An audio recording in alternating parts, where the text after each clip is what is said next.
வச்சுருங்க. Hi hello and welcome to natrinai kudil.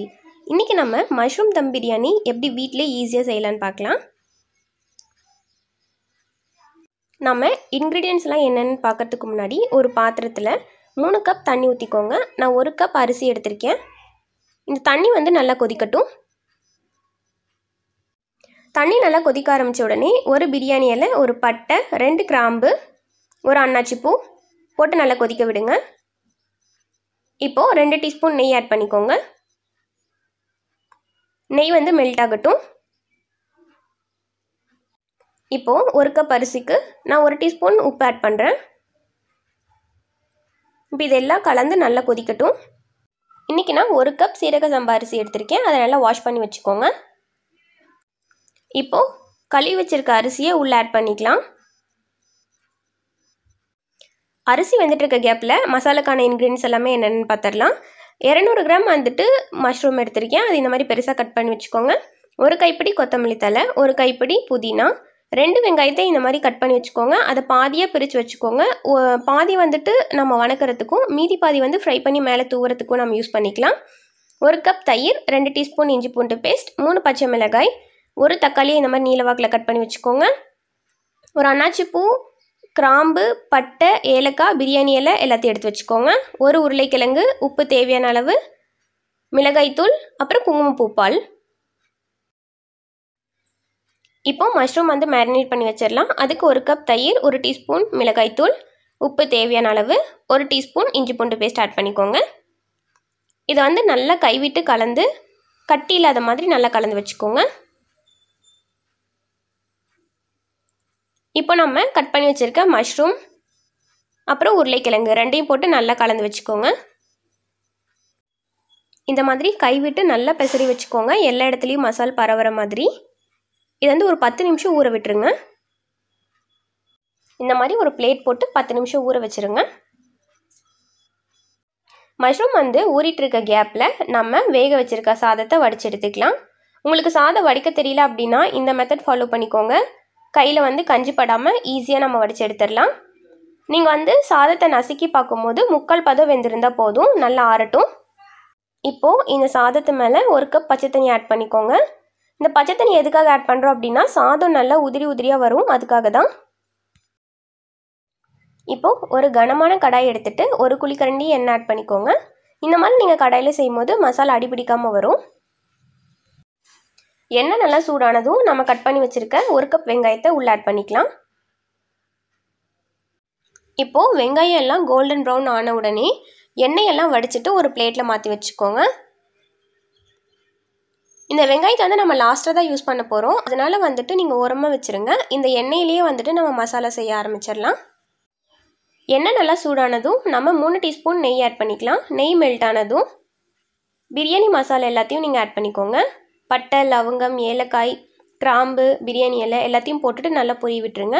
இப்போ 3 பச்சை மிளகாயும் ஆட் பண்ணிவிட்டு நல்லா பொரியட்டும்.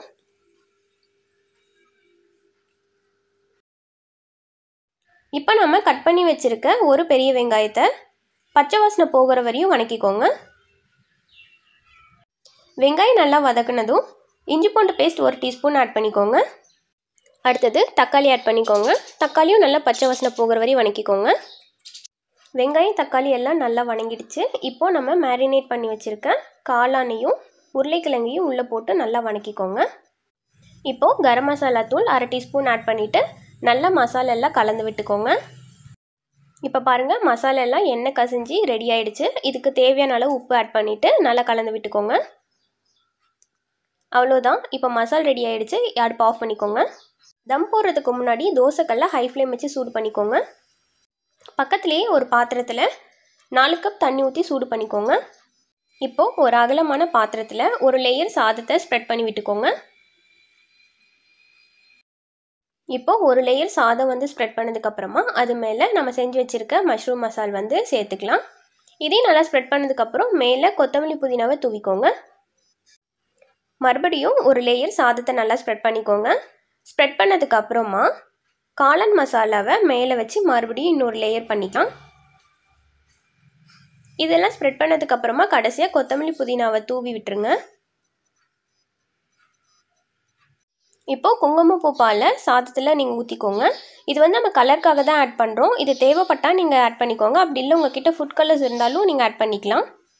சூடான பாலில் ஒரு பிஞ்ச் குங்குமப்பூ போட்டிங்கன்னா இந்த மாதிரி கலர் ஆகிடும்.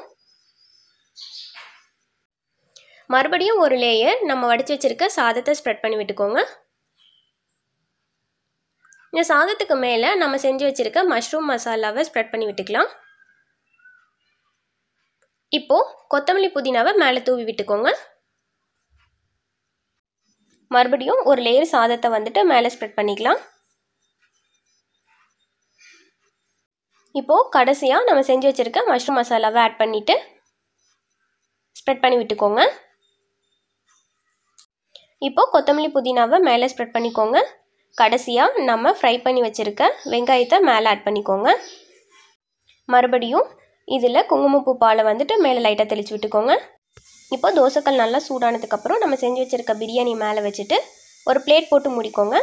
அதுக்கு மேலே நம்ம சூடு பண்ணி வச்சுருக்க தண்ணியை மேலே வச்சுருங்க. இப்போது நம்ம தோசைக்கல்லும் சூடாக இருக்குது, மேலே இருக்க தண்ணியும் சூடாக இருக்குது. ஸோ நம்ம வந்து அடுப்பை ஆஃப் பண்ணிவிட்டு இந்த ஹீட்டில் விட்டாவே போதும். இப்போ நம்ம முக்கால் பதத்தில் சாதத்தை வந்து அடுப்பு மேலே வச்சோம். இப்போ இதெல்லாம் நல்லா குக் ஆகிருக்கும் மசாலோட.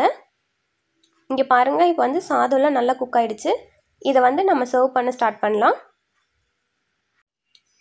கரண்டி வச்சு ரொம்ப கலக்குனீங்க அப்படின்னா சாதம் எல்லாம் ரொம்ப உடைய ஆரம்பிச்சிடும். அதனால ரொம்ப ஜென்டிலாக வந்து ஹேண்டில் பண்ணுங்கள். இந்த மாதிரி நீங்கள் எடுக்கும்போது உங்களுக்கு லேயராக இருக்கும். இப்போ இந்த தம் பிரியாணி கூட ரைத்தா வச்சு நீங்கள் சர்வ் பண்ணலாம். ரொம்ப டேஸ்டியாக இருக்கும். எல்லோரும் மஷ்ரூம் தம் பிரியாணியை வீட்டில் ட்ரை பண்ணி பார்த்துட்டு எப்படி இருந்துச்சுன்னு கமெண்ட்டில் சொல்லுங்கள். மறக்காமல் நட்டினை குடில் சேனலுக்கு சப்ஸ்கிரைப் பண்ணுங்கள்.